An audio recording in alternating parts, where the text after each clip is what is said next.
नमस्कार, आप देख रहे हैं एसवी लाइव और मैं हूं आपके साथ बीके गुलशन। आज हम हैं बेगूसराय जिला अंतर्गत डंडारी प्रखंड क्षेत्र के डंडारी गांव में और आज हम एक ऐसे शख्सियत के पास पहुंचे हैं जो फौज में रहकर देश की सेवा कर चुके हैं और अब वर्तमान में वह समाज की सेवा करने में लगे हैं। ऐसे व्यक्ति आज हमारे साथ जुड़े हैं और आज हम उनसे ही बात करेंगे। वह व्यक्ति कौन है, उनका क्या नाम है, मैं चाहूँगा वह अपना परिचय स्वयं ही दें तो ज़्यादा अच्छा रहेगा। नमस्कार सर। गुलशन जी नमस्कार। मैं captain Kailash Yadav, retire from army. समाज सेवा करते हुए मैं अभी आया हूँ और आगे भी हम सोचते हैं कि जितना भी मेरा लाइफ बचा हुआ है उसका मैं उपयोग करूँ समाज सेवा में, ताकि समाज का उत्थान हो। सर, सबसे पहले आप ये बताइए कि आप जब सेना में थे, फौज में थे, सेना में रह कर के देश की सेवा किए थे, तो कौन से विभाग में थे और उस समय आप किस प्रकार का ड्यूटी और किस प्रकार की समस्याएं, क्योंकि सेना में है तो बहुत सारी समस्याएं भी सेना के जवानों को झेलनी पड़ती है। उस समय का दौर कुछ और था। हाँ। तो थोड़ा सा अगर अपनी मेमोरीज कुछ यादगार पलें बताएं तो। ओके। मैंने जो आर्मी में देखा हूँ कि आर्मी में सबसे पहले जब एंट्री किया तो मुझे अनुशासन क्या चीज़ है उसके ऊपर काफ़ी जोर देते हुए आगे मेरा सर्विस की ओर अग्रसर किया हमारे सीनियर्स ने। तकलीफ सोचने से होता है, अगर उसको जेहन में उतारने से कि आगे ये मैं ट्रेनिंग कर रहा हूँ, जो मुझे सीनियर सिखा रहे हैं, इसको हम जेहन में लेंगे कि ये आगे भविष्य के लिए अच्छा है, तो इसमें कोई तकलीफ़ नहीं है। अगर इसी को सोचेंगे जो नहीं ये तो बेकार है, तब मैं सोचूंगा ये तकलीफ़ है। तकलीफ़ नाम का आर्मी में कोई चीज़ नहीं है, क्योंकि भोजन, आवास ये सब फ्री है। कोई इसका चिंता नहीं रहता है कि मैं जा रहा हूँ अभी ड्यूटी से खाना बनाना पड़ेगा। नहीं, गवर्नमेंट ऑफ इंडिया ने ये काफ़ी अच्छा फैसिलिटी दिया है जवान को, फ्रीडम कि कहीं भी काम करे लेकिन आकर के समय पर खाना खाए। फौज में कोई तकलीफ़ नाम का कोई चीज़ नहीं है। सोचने से अगर उसी को हम भार रूप में लेते हैं तो तकलीफ़ ही तकलीफ़ है। तो ट्रेनिंग किस बात की है? ट्रेनिंग ऐसे दिया जाता है ट्रेनिंग सेंटर में कि तकलीफ़ को भी खुशी में बदलकर आगे बढ़ते हैं हम लोग। सर, आपका जन्म और जन्मभूमि कहाँ है, सबसे पहले ये बताएं। मेरा जन्म 1962 में डंडारी ग्राम में ही हुआ है और मैं जन्म स्थान से ही मैं बोल रहा हूँ।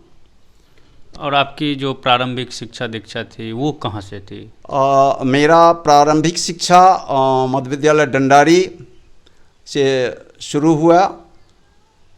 तेतरी हाई स्कूल में मैंने 10th किया और कोसी कॉलेज खगड़िया से मैंने इंटर करके उसके बाद मैंने माँ भारती के सेवा में अग्रसर हो गया, यानी रिक्रूटमेंट हो गया।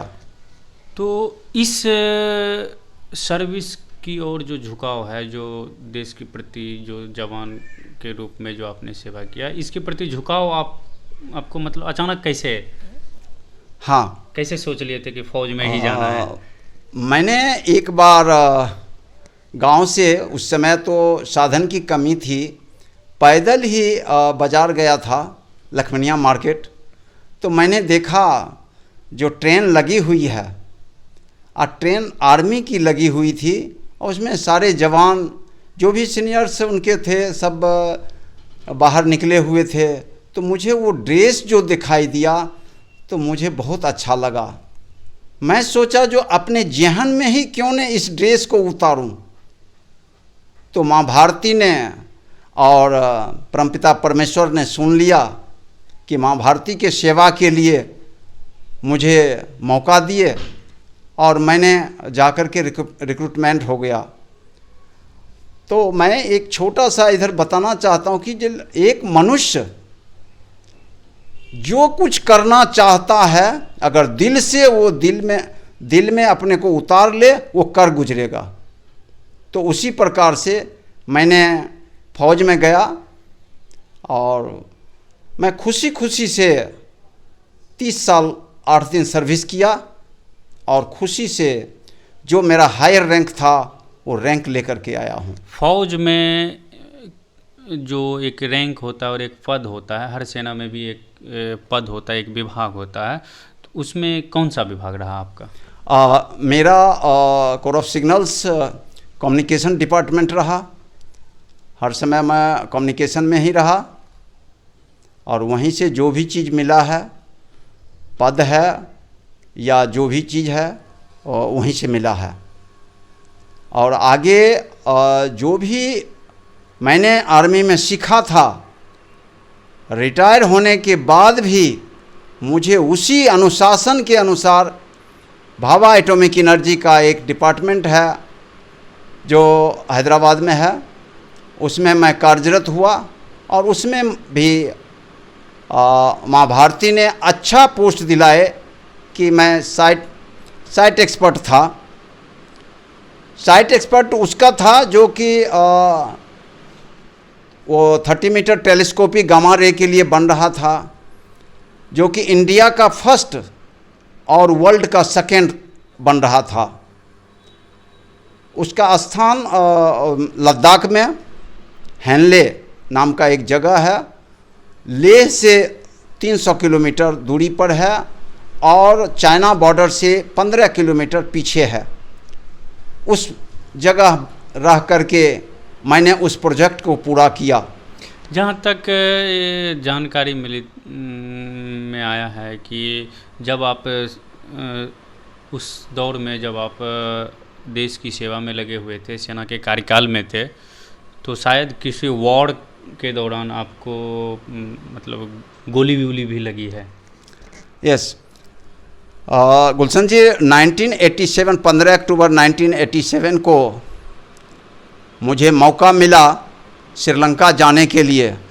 जो उस समय शांति सेना के लिए यहाँ से इंडिया से फौज जा रही थी श्रीलंका, उसमें मौका मिला। वहीं मुझे डायरेक्ट हिट नहीं, दीवार से टकरा करके मेरे एरी में लगा और बूट को चीरते हुए पैर में लग गया गोली, वहीं श्रीलंका में पुलियानकुलन में। तो उस समय की यादगार पलों जो है आज भी बहुत भावुक करती है। जो भी व्यक्ति या जो भी दर्शक हमारे सुन रहे होंगे, बहुत ही भावुक पल था वो। और सर, रिटायर्ड कब हुए थे सेना से? रिटायर मैं 31 मई 2014 को हुआ था सेना से, 2014 में। हाँ। तो अचानक सेना से सेवानिवृत्त होने के बाद ये फिर अचानक ऐसे कैसे हो गया कि अब समाज सेवा में आ गए?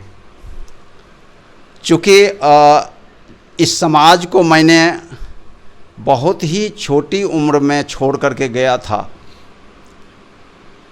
जाना भी था क्योंकि वहाँ देश सेवा भी था और पेट सेवा भी था, दोनों था। तो यहाँ से छोड़कर जब गया तो मैं बहुत मायूस हुआ कि ऐसे अच्छे समाज को मैं छोड़ करके जा रहा हूँ। ना जाने मुझे 15 साल करना पड़ेगा या 20 साल करने पड़ेगा या 30 साल करना पड़ेगा। तो मुझे दिल में लालसा था और फिर मैं वहाँ से रिटर्न हुआ तो वो लालसा मेरे दिल में हमेशा संजोए रहा। और मैं अभी आकर के समाज सेवा कर रहा हूँ। जैसे भी है, जिस लायक हूँ उस तरह से मैं समाज को उत्थान करने में मैं लगा हूँ। समाज सेवा में जुड़े हैं तो अभी के दौर में, वर्तमान समय में आप समाज सेवा भी कर रहे हैं, बहुत ही अच्छी बात है और सराहनीय कदम है। और साथ साथ अभी के दौर में जो यहाँ की जनप्रतिनिधियों की स्थिति है और जो हमारे समाज के गांव की विकास की स्थिति है, क्या लग रहा है? देखिए गुलशन जी, जितना गवर्नमेंट ऑफ बिहार पैसा दे रही है ग्राम विकास के लिए दे रही है, लेकिन जो विकास करने, जिसको कि विकास करने का पावर दिया है वो अपना विकास कर रहा है। ग्राम विकास कम और अपना विकास ज़्यादा कर रहा है।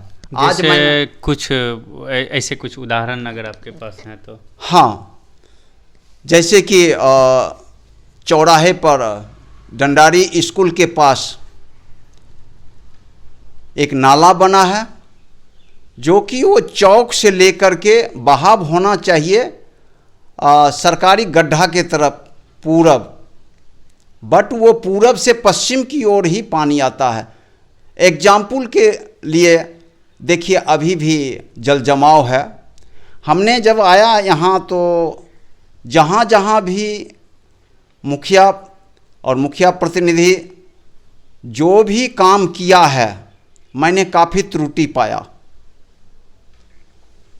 तो इसके ऊपर हमने जनता को भी बताया कि इस तरह से होना चाहिए। यहाँ की जनता में आक्रोश है, लेकिन आगे उनको डर भी है, क्योंकि वो प्रतिनिधि हैं, कहीं भी फंसा देंगे। तो इस वजह से जनता मुंह नहीं खोलती है।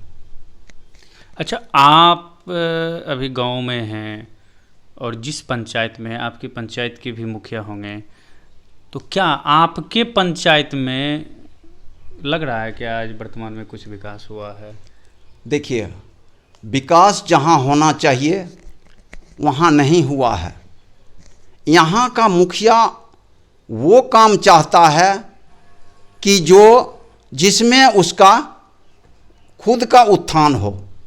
जनता का उत्थान कहीं नहीं देखा है। अगर जनता का उत्थान देखता, जस्ट एग्जाम्पल कि आदमी कहीं निकलता है तो अपने फेस में क्रीम लगाता है, तो उसी प्रकार से हमारे डंडारी चौक स्कूल के पास वो मुख्य चौक है, जिसमें कि बांक, बिशनपुर, तेतरी, महानपुर का वो केंद्र है। वहाँ ही जल जमाव है।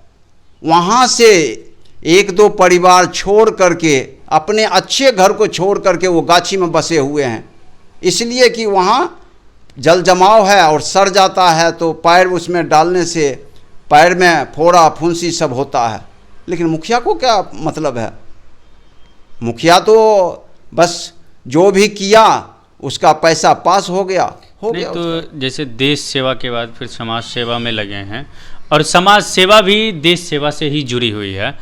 तो अब कहा जाए तो दोनों काम आप एक साथ कर रहे हैं, देश की सेवा कर रहे हैं। भले आप सेवानिवृत्त हो गए हैं सेना से, लेकिन अभी भी देखा जाए तो एक नज़रिए से तो आप अभी भी देश की सेवा भी कर रहे हैं और समाज की सेवा भी कर, दोनों काम आप एक साथ कर रहे हैं। तो जब समाज सेवा से जुड़े हैं तो एक दायित्व बनता है कि मान लीजिए अगर कोई रास्ता अगर भटक गया है, हमारे समाज का कोई भी वैसे व्यक्ति विशेष, जो भी कोई भी हो, अगर कोई लोग गलत विचारधारा से हैं, तो एक समाज सेवी होने के नाते एक होता है, एक सुझाव दे रहे हैं कुछ इस तरह से किया जाए तो काम अच्छा हो। तो इस तरह का कार्य कभी आपके द्वारा? देखिए, मैं शुरू में जब मैं आया था तो काफ़ी बार मैंने मुखिया एक्चुअली लेडीज है, जो भी उनका कार्य करता है उनका हस्बैंड, तो उनसे मैंने बात। क्या है मुखिया जी का? नाम है श्रीमती नीलम देवी, मुखिया का नाम है। और उनके पति ही जो भी कार्य करता है श्री मुकेश तांती, उनको मैंने बताया, लेकिन वो कोई ध्यान नहीं दिया। तो बुजुर्गों ने कहा और महापुरुषों ने कहा कि अगर आपके बात को तवज्जो नहीं कोई देता है तो वहाँ अपना आवाज़ नहीं उठानी चाहिए।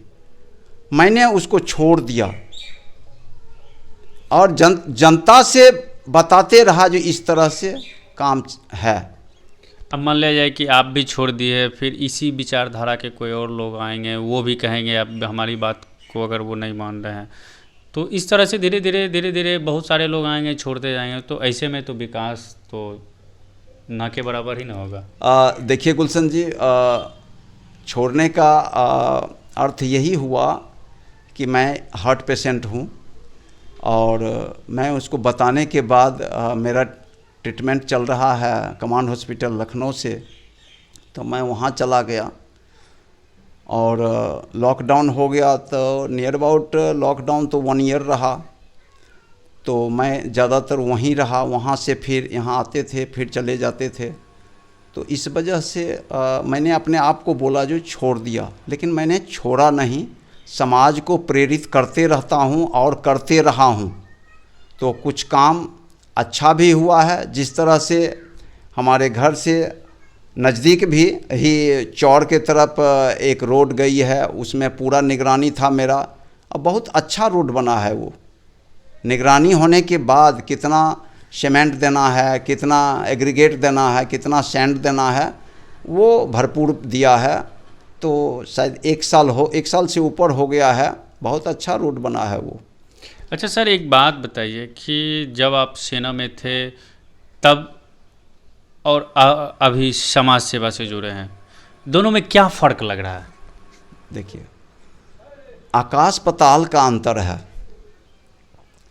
यहाँ अनुशासन फ्री है और हम लोग थे जो सेना के जितने भी जवान, जेसीओ, ऑफिसर्स या सिविलियंस स्टाफ पूरे अनुशासन में रहता था। एक सीनियर्स के आदेश के ऊपर चलते थे और जस्ट उसके बराबरी में देखिए तो गांव का मुखिया और सरपंच होता है सबसे टॉप मोस्ट। उनका कोई स्ट्रेंथ ही नहीं है जो कि किस आदमी को क्या बोलें, खुद को नहीं मालूम है जो मैं क्या बोलूं। अगर इस खुद को आदेश देने वाले को मालूम नहीं है तो आदेश को जहन में उतारने वाले को क्या समझ में आएगा। तो यही बात है आजकल जो सरकार कर रही है, मूर्ख को मुखिया बना दे रही है, मूर्ख को सरपंच बना दे रही है।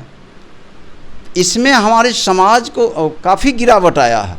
पहले हमने देखा, जिस समय मैंने फौज में गया था, हमारे मुखिया सरपंच थे, उनको देख करके आदमी अदब करते थे, ये मुखिया जी हैं, ये सरपंच हैं। और कुछ भी होता था तो हालांकि मुखिया का काम नहीं है कि पंचायत करना, लेकिन मुखिया या सरपंच जहाँ जो मिल जाते थे उस समस्या जनता बताती थी और समस्या का तुरंत निवारण होता था। आज के दौर में मुखिया बोलता है जो कि मेरा काम नहीं है सरपंच, और सरपंच बोलता है कि मेरे पास टाइम नहीं है। तो इसमें क्या विकास होगा? जनता का समस्या का निवारण नहीं होता है। एक दूसरे में अगर आपस में कुछ बातचीत भी हो गई तो वो भी थाना में ही जा कर के सुलह होता है। मुखिया सरपंच का कोई इसमें जैसा कि सर अभी कोरोना काल चल रहा है, कोरोना की पहली लहर, दूसरी लहर चली गई है, अब तीसरी लहर की भी आशंका जताई जा रही है। तो इस कोरोना काल में दर्शकों को क्या संदेश देना चाहेंगे, आम आवाम को क्या संदेश देना चाहेंगे आप अपने माध्यम? देखिए गुलशन जी, सबसे पहले सुरक्षा ही बीमारी का दवाई है। पहले सुरक्षा जो गवर्नमेंट ने चलाई है, हाथ धोना, मास्क पहनना और स्वच्छ रहना, तो ये अगर हमारी जनता इसको जहन में उतार ले, दिल में उतार ले, तो ये बीमारी नहीं हो सकता है। हमने देखा है, मैंने हॉस्पिटल में मिलने के लिए जाता था, जो बोलता था इनको कोरोना हो गया, लेकिन जो 2-4 आदमी हम एक आदरपूर्वक मिलने के लिए जाते थे, हम लोगों को कुछ नहीं हुआ। स्वच्छता चाहिए और सुरक्षा चाहिए। तो हम जनता से यही बोलेंगे, कहीं भी रहें, कोई भी काम कीजिए, काम करने में कोई शर्म नहीं है, कोई भी काम कीजिए, अच्छा काम, बुरा नहीं। अपना जिस तरह से गवर्नमेंट ने और हेल्थ ऑर्गेनाइजेशन ने एडवाइस किया है कि हाथ धोना, मुंह धोना, बाहर जाने के लिए मास्क लगाना, तो इस तरह से करने से बहुत सुरक्षा रहेगा।